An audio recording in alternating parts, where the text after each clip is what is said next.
One of the critical things when it comes to a good duck confit has to do with the skin. The skin has to be nice and crispy. I first started it in the pan, skin side down, and now I have it in the oven, cooking on the skin side, just to crisp it up. I'll flip it over in a minute.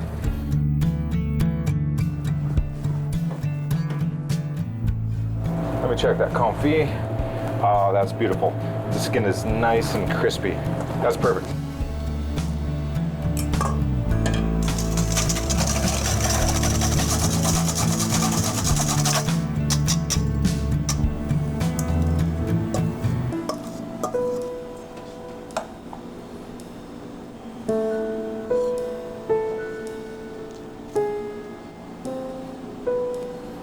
Okay, I've got some duck confit fat to help make this dressing. The important thing is I don't lose the essence of that smoke in this dish.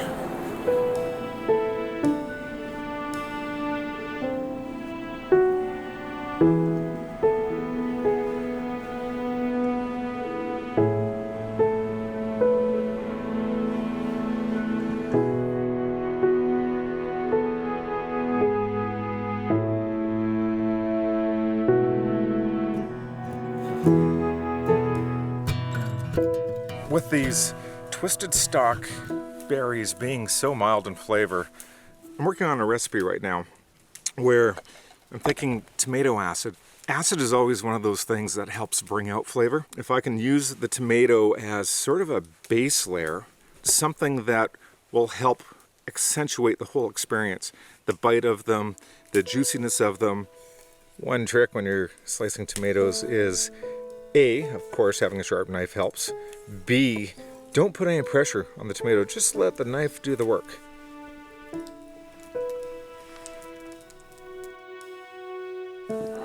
Now that I'm thinking about this wild mint, the leaves are super pungent.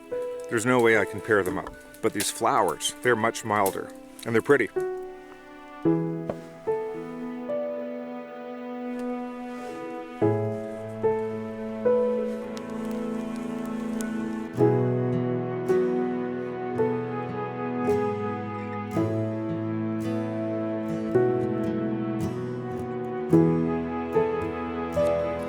To melt some honey. Oh, that stuff's sticky but delicious. A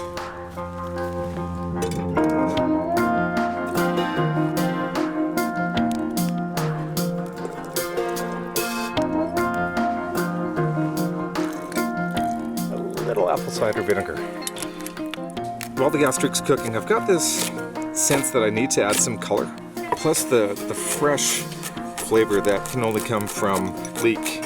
Not too strong in the onion world, but strong enough that it's going to stand up to the wild blackcurrant.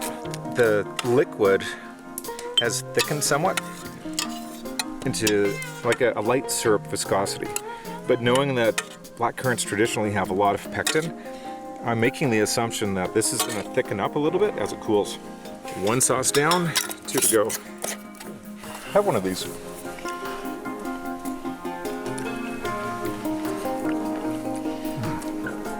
Now think pine needle. You know, that citrusy sort of flavor profile. Yep. Can you grab me a couple of needles? Just some lodgepole pine needles kind of thing? Just a little sprig? Okay, done. Thank you.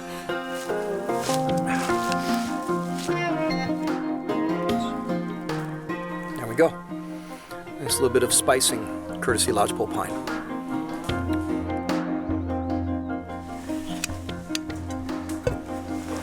Some honey, now straight to the fire.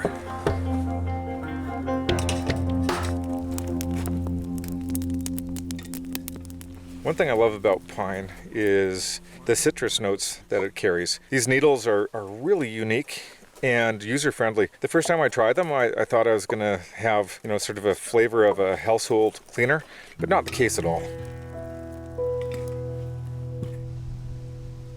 I've never used a piece of firewood to mash things up before, but it's actually working not bad. It's kind of fun. It's a little bit of acid, a gentle acid like lemon. Time for the mole. You know, a lot of people think that it's a chocolate sauce, but it's not. It's so much more than that.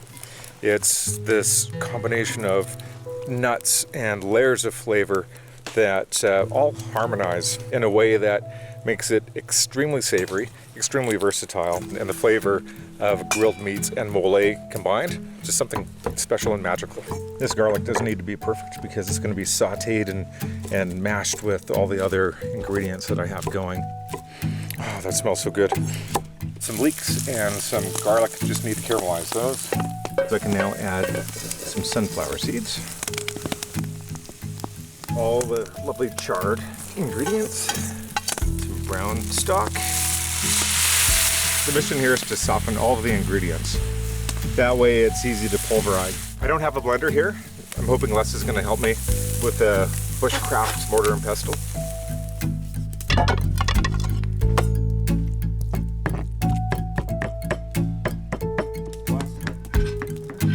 Okay, thank you very much for that.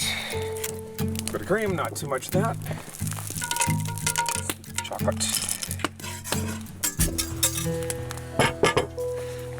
Time to add some zing to that mole style sauce. The wild mint is going to go in the pan while I'm reducing it.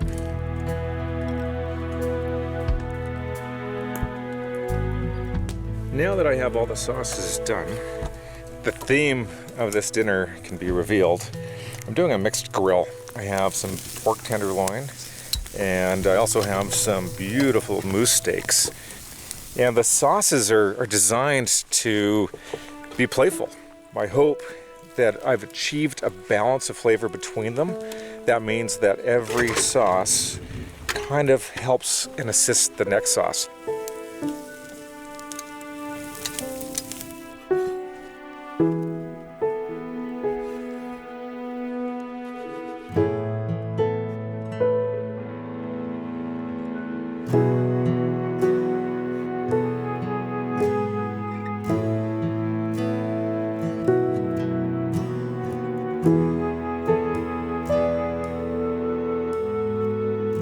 Three ingredients, the egg, the flour, and some milk. This time, the proportions will be a little bit different. It's going to be a little bit heavier, a little bit thicker than a crepe batter. It is kind of a pancake batter and almost the same texture as a Yorkshire pudding batter. But when I bake that, it's now the delivery system of raspberries and honey. Next comes the flour. I am augmenting this recipe ever so slightly. I'm adding just a pinch of sugar because I don't want the neutralness, the bland flavor of the pancake to take away from the sweetness of the honey. So I'm just going to build up the sweetness in the pancake, believe it or not, to show off the honey. I have to let it stand now. 20 minutes is perfect, a little bit longer, even better. If you crack the egg straight into the water, there's a good chance that you're going to break the yolk. You never want to do that.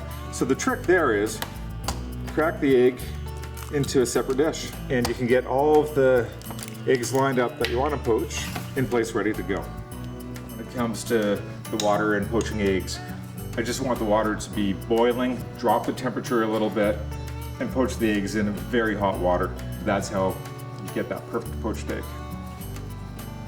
Now just a quick finger test to make sure that the whites are cooked and the yolks are still nice and runny. So the big thing about a poached egg, you don't really want to have it wet from the water bath that it was cooked in. You want it to be nice and dry. It's the cooking method that makes it special, not the water that it's cooked in. Done.